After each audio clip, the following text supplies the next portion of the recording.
No. What is distracting us? Why is it always a guy? Ah, Why is it always about a guy? or girl. It's a man. It's always a man. Okay, let's see this. Do we feel vengeance and bitterness and spite? Yes. Yeah. Yes. Then Deuteronomy 32:35. Let's read. I can't read that. Too much effort. Mom can do it. Mom, I got that. It's just one. Deuteronomy 32:35. You practice opening it, so It's you just one. you have to practice. Yeah. Okay, I found it. Wait. It's teaching you the place of the verse. No. And what it says, you will understand better if you follow. Dito. Found it. Oh, sige, so yeah, go. Wait. Chapter 32. 35. Yeah. What it says? Vengeance is mine, and recompense for the Wait, what? time. Oh, And their 35. flesh shall One of the wrong ones. because the day of their calamity, Calamity. calamity is at hand. Ulit, sige. Yeah, repeat. Why? What? Their doom comes swiftly. Okay. Go, so. Kenya, go. Stop. Vengeance is mine, and recompense for the time when their foot shall slip, because the day of their calamity is at hand. Their doom comes swiftly. So God is saying vengeance is mine. God is saying vengeance is mine, not us, not ours. So something is somebody did you wrong. It's not for you to take revenge. Who will revenge for you? Yourself. Yeah? My spirit. My spirit. My spirit is God. I'm just kidding. God is.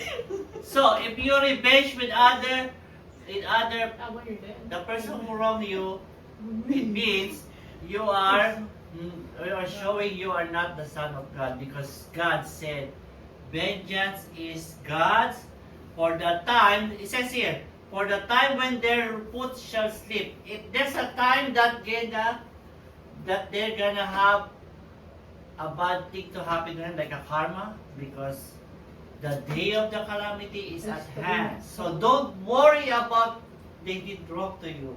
God will repay. Yay. So if something that somebody did wrong to you, forget all about it. Okay? Don't say, oh, this he did something wrong to me. I can forget about it. So don't do that. Okay? This is it. God is talking to us. Okay? Are you dead yet? How do you find this balance when you can uphold the law and still? But sometimes it's hard. You say forget about it, but how can you upload? How can you find the balance to forget about the people wrong about you and still be following God? Just forget it. The only person who is non-defensive, non-protective, non-vengeful, and never bears a grudge, has no spite in his heart, is a person who is Meek. died to self. What you Died to self. What do you mean by died to self? Die to yourself. Luke 9, Luke 9 to 23. Let's find out. What'd you laugh like that? Luke 9 to 23. 9:23. That's after Matthew, right? Found it. 23. No. 27. Stop. I was asking you. Sige, read. Then he said to them, if any want to become my followers, let them deny themselves and take up their cross daily to save, no, Follow. And follow. and follow me.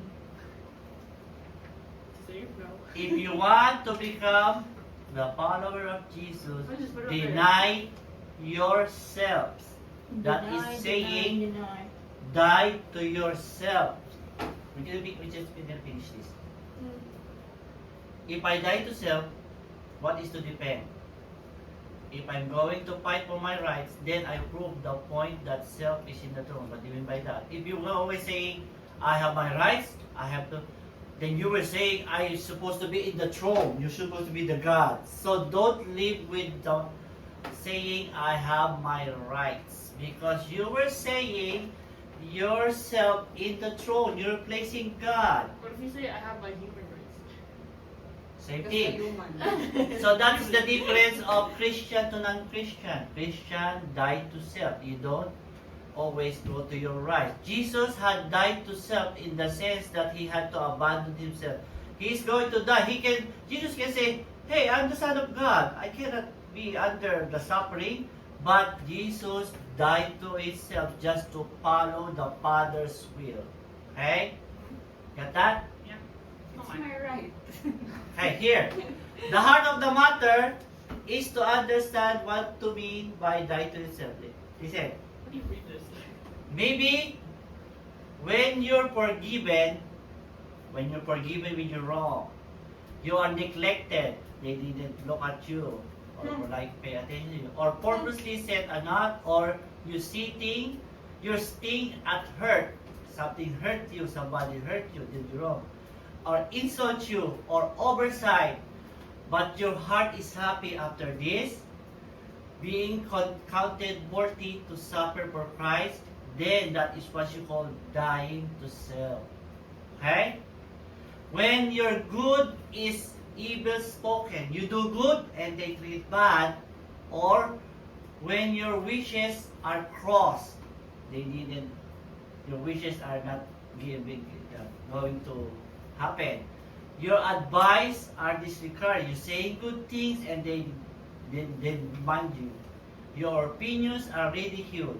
You say something, they laugh at you.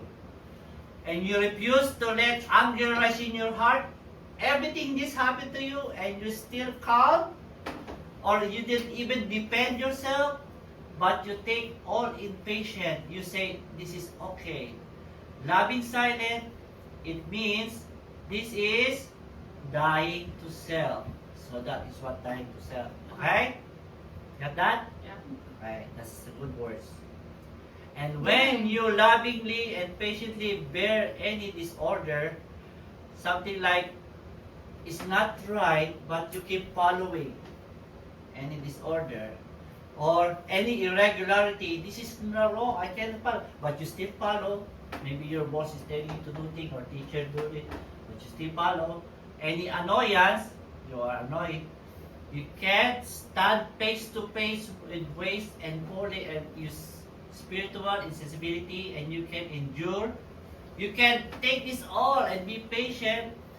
This is called dying to self. Okay? When you are content with circumstances, I don't have this and have that, but you're okay. Any food, oh, this is only the food we have, but you're thankful. Or any offering, or any clothing, I don't have a new clothes, but I'm okay. Any climate, why it's too hot now, it's too cold, but you're still okay. Or any society, why I'm doing the bus is so crowded, or the school so crowded, but you're okay. Any interruption by the will of God, this is called dying to self. Okay? So many examples, right? And when you never care to refer yourself in a conversation, like it's okay if they don't talk to me, or to record your own good words.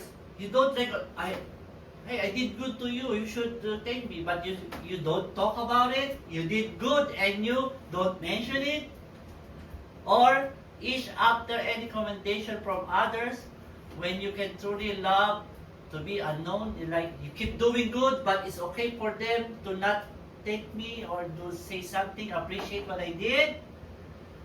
This is called dying to self. See, there's a lot of example, okay? Ask yourself. When you see your brother prosper, or your friend that you don't like, and he's getting prosper, he's getting ahead of you, your competition, have his needs met, and can honestly rejoice, like the one you hate is getting rich, getting new things, okay? You can honestly rejoice, oh, good for her. So that's your attitude. With him, the Spirit, and feel no envy. You're not jealous, you're not envy, nor question God. God, why is him like have this? I don't have it. Okay? You don't question that. And far greater your circumstances are more desperate. You become worse and worse your situation. but you are still okay, this is called dying to self. Okay? One more example. And when you can receive correction or reproof from a lesser stature, like somebody below you and corrected you. Sometimes you say, who are you to correct me, right? But you take it, you accept it, you humbly submit. Oh yeah, maybe you're right. You submit as well as outwardly, finding no rebellion. You don't, judge the person, resenting, rising up with your heart and say, oh, thank God that you say it to me. I now can correct myself. Instead of saying, who are you to say this? I'm better than you. But instead, you accept it in your heart. This is called dying to self. Can I say this question? Huh. Ask yourself a question. Are you dead yet? Nope. Yeah, so that's the question. Nope. Ask your question, are you dead yet? If you can't follow this, so you're not dead yet. Which is, when you follow Jesus, you have to deny yourself. Which is Deny. dying to yourself. Any question? No. You get something from this? Is there anything related to you here? Yep. Like, just A not lot. from me. Yep. Yeah, me too. The Yeah. bus. Sometimes somebody correcting A you, letter. and, sometimes, who are you? Sometimes you feel like that, right? Yeah. It's my rights. It's my rights too, yeah, that's the thing.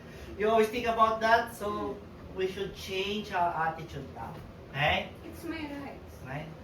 So I hope we can learn from this and maybe learn to do some of this and learn to do more, right?